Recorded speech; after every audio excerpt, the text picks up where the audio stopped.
We're halfway through Hispanic and Latin American Heritage Month, and this year's celebration comes as part of the community lives in fear amid President Trump's sweeping immigration crackdown. Outrage has been growing as families have been torn apart by the nationwide ICE raids, leading to some violent protests. Now, my next guest, Veronica Cardenas, served as a former ICE prosecutor for more than 10 years.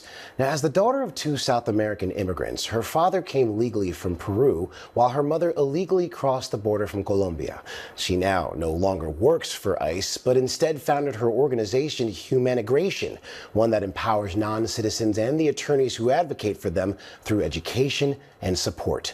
And she joins me now here on set for more. Veronica, thank you so much for joining me here now. I want to start by asking this. You're a former assistant chief prosecutor for ICE.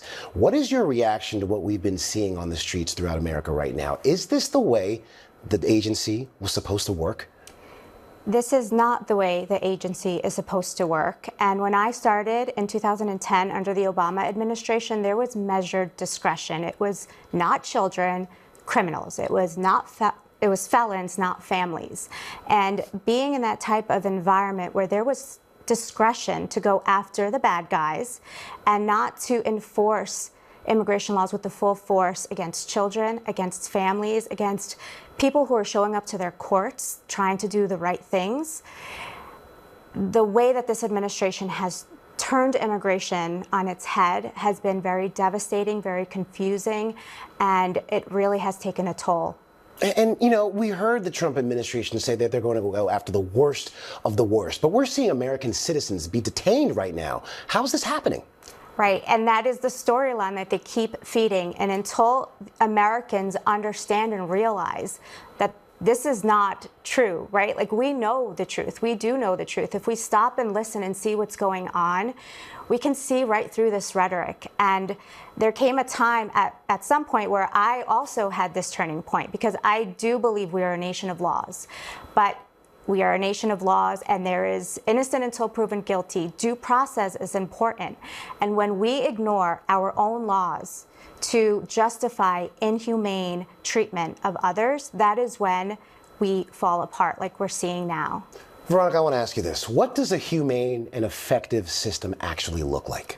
It is a balance, right? So when you have the scales of justice, on one side there is an avenue for legal relief, asylum laws, adjusting status through marriage. And on the other side, you have deportation proceedings. Right now, the balances deportation has gone so far up that there is no space for people to legalize. Like I said, people are trying to go to their court hearings, and they're being arrested and placed into proceedings where they can no longer request bond. They have to do it while they're detained. They're being shipped off to different places in the country. And so that is not the humane country that we're living in. Okay, so after spending 10 years working for ICE as a prosecutor, what made you decide to pivot and start Humanigration? So it came in during the shutdown in December of 2018, where there was this argument about the border wall, who was going to pay for it. I was furloughed, and I remember sitting in the car with my two young children and listening to the news about another 7-year-old child dying in Customs and Border Protection custody. And what hit me the hardest about that case was that her death was preventable. Her father had asked for help, and it wasn't given at the time. That was when I realized that I was allowing this country and the immigration laws to take something from me. Because when we can no longer see a child for a vulnerable, someone who needs help, we're creating like a distance from the humanity that we have in ourselves. That was the moment where I said, we need to put human back into immigration. Now, as this Hispanic and Latin American Heritage Month comes to an end, what message do you hope people take away about the immigrant experience in America? I hope that this should be a time where we're celebrating Hispanic Heritage Month. A lot of the celebrations have been canceled, and so it's forcing us to come to a month of reflection, right? And I sat in a federal court hearing the other day. Everyone in that room was a descendant of immigrants. And so the message I leave is to reflect on your own story, whether you came in through Ellis Island or your ancestors, Ellis Island, Angel Island, through the southern border, you came on a visa and you overstayed. Learn your family's history, because we are so much more alike than we are different.